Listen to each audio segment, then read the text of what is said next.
બધા ભક્તોને ખૂબ હિતથી જાદે કે જય સ્વામિનારાયણ. આજે ઠાકોરજીની મરજીથી સહેજે સહેજે સનાતન ચેરિટેબલ ટ્રસ્ટની અંદર હિંમતભાઈને ત્યાં પધરામણીમાં આવવાનું થયું.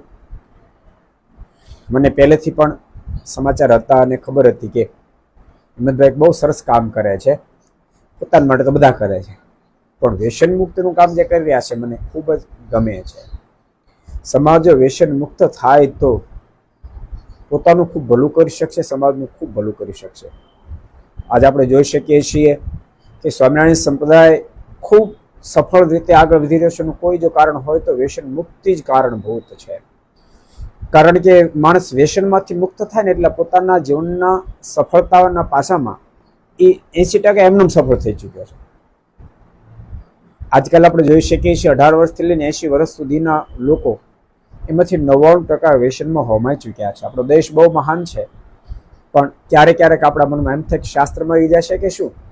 પણ આવા યુવાનો જ્યારે વ્યસન મુક્તિ માટે દાખલો કરે છે એથી એમને ખૂબ આનંદ થાય છે.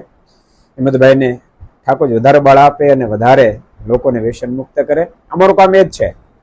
આમ પણ રાત દાડો જે દાખલો કરીએ સમાજ વ્યસન મુક્ત થાય, વ્યસનમાંથી મુક્ત થાય ને પરમાત્મામાં જોડાતો થાય. કારણ કે ક્યાંકથી વિખૂટા પડ્યા પછી ક્યાંક જોડાવ